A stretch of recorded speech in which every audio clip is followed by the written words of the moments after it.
eu vou chamar o professor Tiago Oliveira Ferreira, tá? Boa noite, professor Tiago. Então, o professor Boa Tiago noite, Oliveira professora Helena. Ferreira, tudo bem com o senhor? Então, o professor Tiago, ele é graduado em Letras e Literaturas pela Universidade Estadual do Maranhão, é especialista em Letras e Literaturas pelo IESF, é mestrando em Letras pelo PPGL UFMA, e vai abordar, né, a sua temática sobre a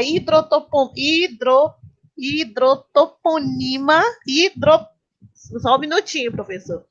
Hidrotopônimos Itapecuru-Mirim, o mito do caminho das pedras miúdas. Fique à vontade, professor. Nesse momento, a palavra é sua. Tenham todos uma boa palestra, tá? E pode iniciar, professor, sua exposição. Muito bem, pessoal. Boa noite. Que responsabilidade, né, dar continuidade ao evento maravilhoso após as belíssimas apresentações do professor Somário e da professora Laura, né? Uma responsabilidade enorme. Também queria agradecer ao campus Cesita, a qual eu faço parte com muito orgulho, por dar essa oportunidade para a gente. O evento está maravilhoso, né? Também queria avisar para os colegas participantes aqui que se perceberem um desvio no meu olhar, é porque o meu computador não conseguiu apresentar, então eu terei de ter um assistente, né, que privilegia a professora Laura e a professora Claudiene, né? Então é o seguinte, pessoal, esse trabalho, esse texto aqui que eu irei apresentar, é um dos 22 topônimos que vai compor a minha dissertação de mestrado, que é da linha de pesquisa Descrição e Análise do Português Brasileiro, da UFMA, e até agora eu já consegui catalogar 22 topônimos, dentro de 4 taxonomias da Maria Vicentina Dick do Amaral, ou simplesmente Dick. Então, esse texto em si é sobre o hidrotopônimo Itapecuru-Mirim e o mito do caminho de pedras miúdas. O que acontece aqui, a população itapecuruense, eles tinham como motivação, que é o que a Dick fala da motivação, ou seja, do porquê que a população, como que elas se relacionam com a palavra Itapecuru-Mirim. Então, para a maioria das pessoas, a motivação toponímica, ou seja, a população batizou esse nome aqui de Itapecuru-Mirim, a cidade, porque aqui haveria um caminho de pedras miúdas, ou seja, em terra. O que acontece aqui? Na verdade, aqui só é Itapecuru-Mirim, porque Rosário é Itapecuru Grande. E a colonização do Maranhão se deu pelo rio, e Rosário é a povoação mais antiga. Mas você fala, Tiago, mas o nome de lá é Rosário. Sim, mas lá antes era Arraial do Rosário do Itapecuru Grande, depois passou Freguesia de Nossa Senhora do Rosário do Itapecuru Grande, Vila do Rosário do Itapecuru Grande, depois simplesmente Cidade do Rosário, por conta da motivação religiosa. Então, professora Laura, professora Claudine, pode passar, por favor.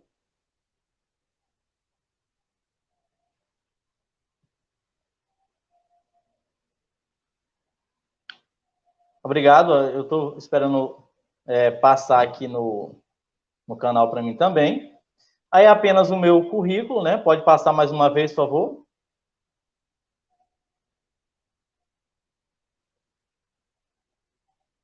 Certo. Aí a questão do resumo, né? Vou só ler aqui, porque para mim está um pouco lento aqui. Então, este artigo propõe uma reflexão analítica sobre a origem e evolução da palavra Itapecuru-Mirim, que para isso buscou se ancorar nas principais referências de estudos teóricos, linguísticos, variações e valores semânticos. Logo, tem-se como principal objetivo compreender os traços sociolinguísticos, históricos e antropológicos que motivaram a nomeação do espaço geográfico, ou seja, Itapecuru-Mirim. Os dados analisados foram embasados numa pesquisa bibliográfica de caráter qualitativo e multidisciplinar.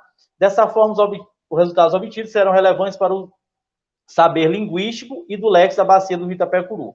Porque a minha pesquisa, ela se concentra, o meu locus de pesquisa, entre a cidade de Itapecuru-Mirim e a cidade de Rosário, mais precisamente a Fortaleza de Veracruz, que é a fortificação mais antiga de todo o Maranhão, de 1620.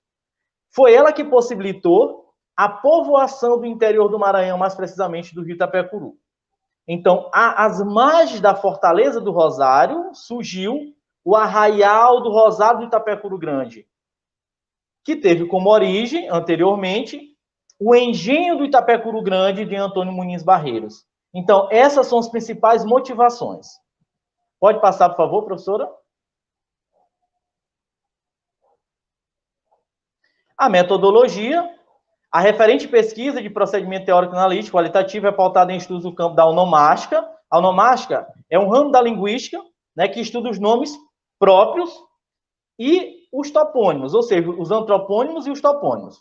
E lexicologia, que é o estudo do léxico, enfatizando a formação da estrutura de itens lexicais, bem como seus sentidos empregados no dado contexto situacional. Comunicativo, enfocando o uso da língua para a nomeação do ambiente físico, sem desconsiderar principalmente os fatores antropológicos e socioculturais que eu estou falando para vocês. Então, o estudo toponímico, ele se refaz, né? Ele se ancora, ele se amarra nos estudos antropológicos sociais para poder chegar a essa motivação. Como que a população nomeou toda uma região a partir de um fato histórico e um fato antropológico, que é o que nós estamos explicando. E vem daí a formação do léxico. Para tanto, realizou o levantamento dos topônimos, que são os nomes dos povoados ribeirinhos entre Itapecuru e Rosário, citados no corpo do texto, para posteriormente ser feito tratamento dos dados, conforme a orientação da fundamentação teórica, com a finalidade de constatar as hipóteses levantadas durante o processo da investigação e alcançar o objetivo geral, que é a explicação do mito do caminho de Pedras Miúdas. Pode passar, professora, por favor? Aí a toponímia, aqui é a organização do estudo, né? A toponímia como ramo da linguística, que está centrado na onomástica, e a onomástica se divide. A onomástica é o estudo dos nomes próprios de todos os gêneros, de suas origens e dos processos de denominação no âmbito de uma ou mais línguas ou dialetos. No caso, para o enfoque da sociolinguística, o ramo tupi-guarani, né, não é visto ainda como uma língua em si. E nós estamos estudando o registro da língua tupi-guarani, tá bom? E no caso, a toponímia, que é a divisão da onomástica, estuda os nomes geográficos ou topônimos, ou seja, nomes próprios de lugares da sua origem e evolução. Bom, dentro dessa pesquisa até agora que eu encontrei, a maioria dos nomes são do Sagrado Romano, ou são agiolos. Itapecuru-Mirim também já teve a sua motivação ligada ao Sagrado Romano, que eu vou explicar, quando aqui foi batizado de Freguesia de Nossa Senhora das Dores do Itapecuru-Mirim, lá em 1801, tá bom? Pode passar, por favor, professora?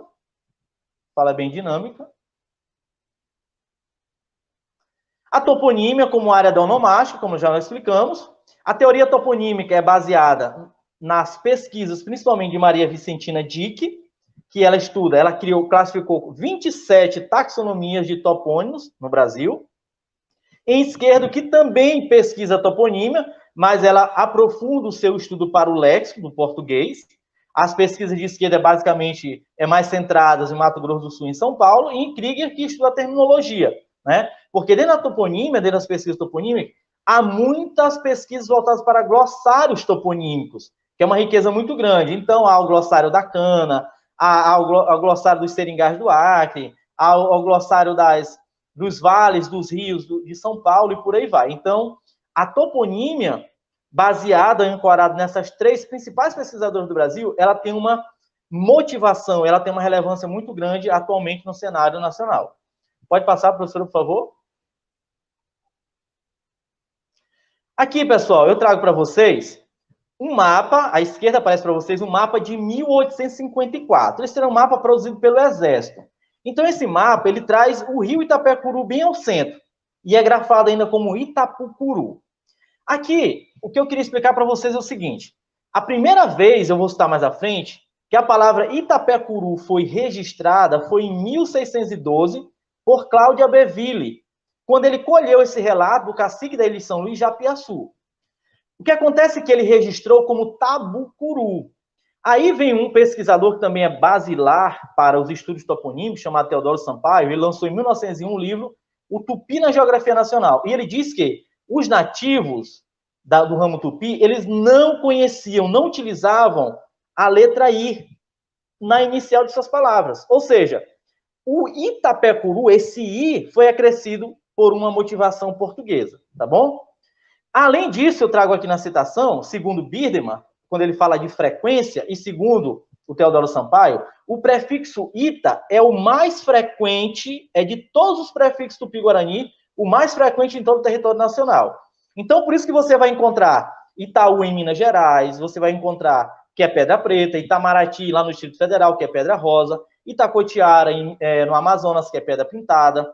Você vai encontrar Itabuna na Bahia, que é Pedra Preta também. Você vai encontrar outro rio Itapicuru na Bahia, outro rio Itapicuru no sul do Maranhão. Então, o ramo do prefixo ita é muito disseminado em todo o território nacional. Isso significa que, para os estudos linguísticos e para os estudos toponímicos, dá para você entender como a sociedade tupi, como esse ramo linguístico era muito disseminado em todo o território nacional. Pode passar, por favor, professora? Bom, aqui eu trago algumas grafias encontradas, né? Até agora na pesquisa. Como eu falei para vocês, a primeira vez que a palavra foi registrada foi como Tabucuru, em 1612. De Tabucuru virou Itapucuru. Ou seja, já houve uma transformação, né? A bilabial B foi substituída pela bilabial P. Mas até aí a referência era sobre o rio Itapecuru, porque o primeiro topônimo, nome de povoado, nome de local, as margens do Itapecuru, só veio surgir em 1622 com o engenho do Itapecuru Grande do Antônio Muniz Barreiros. Então, a partir de 1622, você começa a ter o topônimo Rio Itapecuru, o hidrotopônimo, e o topônimo Arraial ou Engenho do Itapecuru Grande. De Itapucuru passou para Itapicuru, então você vê mais uma substituição. De Itapucuru, atualmente o rio é chamado de Itapecuru. Então, essa abertura fonética do I para o E, então, o distanciamento da fala tupi, do registro tupi, e um aproximamento a mais da, digamos, um modernismo da língua portuguesa. Itapecuru Grande, como eu falei para vocês, era Rosário. Há muitos textos, principalmente da Hemeroteca Digital e livros que se tratam de Itapecuru Grande e Rosário. Itapecuru Mirim, Itapecuru Rio atualmente, Itapecuru Mirim, cidade. Mais à frente, ainda vou explicar um pouquinho sobre o uso ou não do hífen, tá bom? Professora, pode passar, por favor? Aqui eu trago para vocês alguns autores. Então, todos esses autores aqui, eles trazem referência tanto ao topônimo Itapecuru Rio, como os topônimos Rosário e Itapecuru Mirim. Então, Cláudio Alberville, que é o primeiro, com seu livro tem um nome aqui, Bernardo José da Gama, Frei Francisco dos Prazeres Maranhão, César Augusto Marques, que traz a primeira pesquisa etimológica sobre a palavra Itapecuru e Itapecuru Mirim, é o César Marques, no seu dicionário historiográfico da província do Maranhão. José Carlos de Azeredo, esse autor aqui, ele trata dessa questão fonética, né, dessas substituições. Raimundo José de Souza Gaioso, que também traz muito sobre esse aspecto. Raimundo Medeiros, com seu livro Rio Itapecuru, Águas que Correm Entre Pedras. Teodoro Sampaio, Tupi na Geografia Nacional, que eu falei para vocês. E Maria Vicentina Paula do Amaral Dick, é a pesquisadora fundamental dos estudos toponímicos no Brasil, com a sua classificação dos 27 tags. Pode passar, por favor, professora? Lembrando, gente, que esse texto é um artigo que vai ser publicado na revista Bordeaux Grenade da UFMA, e ela ficou em torno de umas 15 páginas. Aqui, gente, no mapa, em amarelo, né, como diria minha avó, em amarelo queimado, abóbora, tem a bacia do rio Itapecuru, e ao lado é uma foto que eu tirei, o hidrotopônimo Rio Itapecuru, lá no povoado Boa Vista, aqui no município de Itapecuru, que retrata essas pedras no leito do rio, né? Então, traz essa analogia para provar que o caminho de pedras era o rio. O caminho de pedras era o rio. Pode passar, por favor, professora?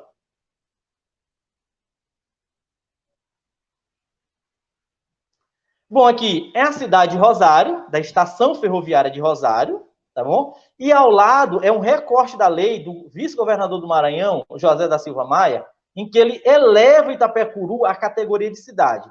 E se vocês olharem bem aqui, no primeiro parágrafo, quando ele diz, fica elevada à categoria de cidade a Vila do Itapecuru Mirim, com o título de mesmo nome. Nesse momento aqui, a freguesia de Nossa Senhora das Dores do Itapecuru Mirim, que já havia perdido essa motivação pelo agiolo sagrado romano, em 1818, quando passa a Vila do Itapecuru Mirim.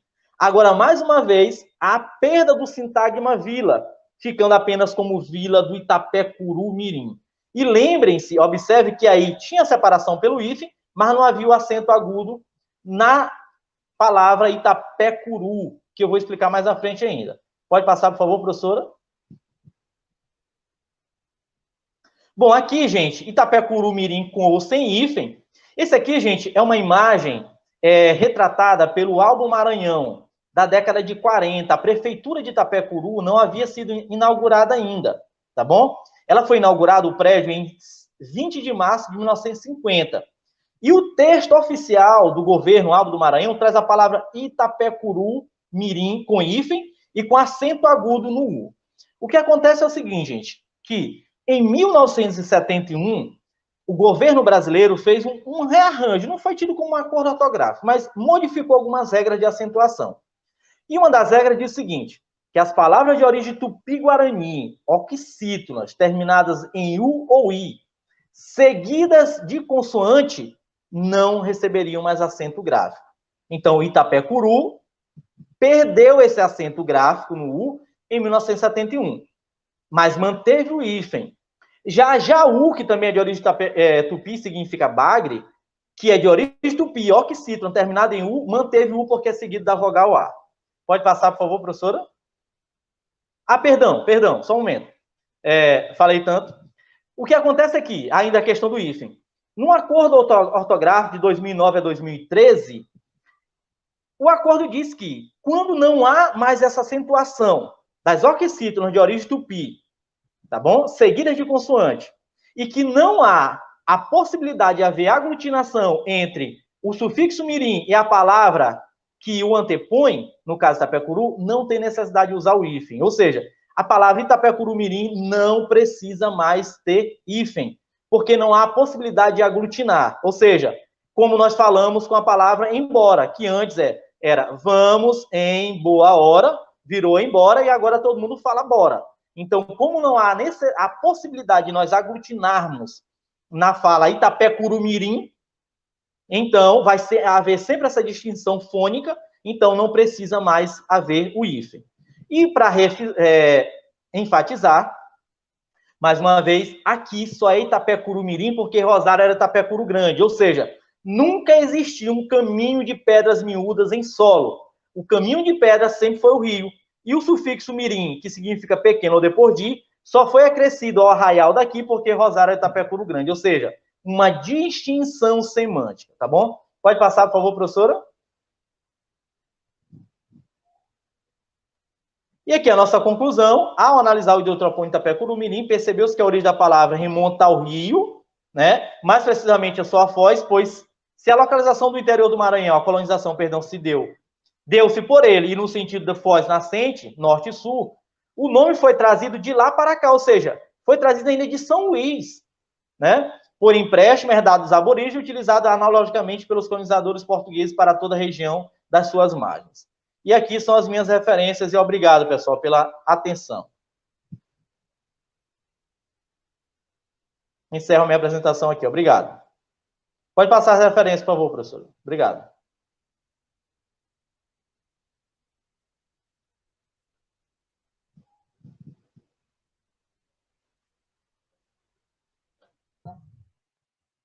Parabéns, professor Tiago. Belíssima apresentação. Pergunta. Temos uma pergunta. Vamos lá. Temos lá. A pergunta é de Fernanda Fernandes. Ela pergunta: muito interessante a pesquisa. Pergunta ao professor: o recorte da pesquisa é sincrônico ou diacrônico? E o que seria essa divisão em freguesia? Vou explicar. Na verdade, a pesquisa tem os dois âmbitos, né? Tanto sincrônico como diacrônico, tá bom? Tem os dois âmbitos, porque eu ainda estou desenvolvendo ainda a pesquisa, tá bom? Estou desenvolvendo a pesquisa. O que acontece é o seguinte, professora. O Maranhão, ele era administrado, né? O sistema de capitanias hereditárias não deu certo. Então, primeiro o governo português dividiu o Brasil em 6 marias e foi dado lotes de terra às margens do rio, que era 1 légua de frente por 3 de fundo, ou seja, 6 quilômetros por 18. Se você era um homem branco, não só de cor, mas se você fosse um homem branco, ligado à coroa portuguesa, né, cristão novo ou cristão velho e homem, né, então você subiu o rio com um mapa onde você encontrasse uma terra devoluta e você solicitava uma Seis Maria. Mas o que acontece? Esses homens brancos, eles tinham de ser cristãos, eles tinham que propagar um culto a algum santo cristão. Algumas povoações, como Rosário e Itapecuru, cresceram. Quando essas povoações cresceram, e como o governo era sustentado tanto pela Igreja Católica como pelo Império, então havia as desobrigas, que eram os batismos. Os padres vinham de localidade em localidade fazendo as desobrigas, os batismos. Quando uma povoação crescia muito, no caso de Itapecuru e Rosário, criava-se uma freguesia. Então, aqui em 1801, foi criada a freguesia de Nossa Senhora das Dores do Itapecuru-Mirim, que era uma unidade administrativa coordenada por um padre da Igreja Católica. Até 1818, havia 3 freguesias mais do Itapecuru. A de Nossa Senhora do Rosário do Itapecuru Grande, freguesia de Nossa Senhora das Dores do Itapecuru-Mirim, e a de São José das Aldeias Altas de Caxias. É isso.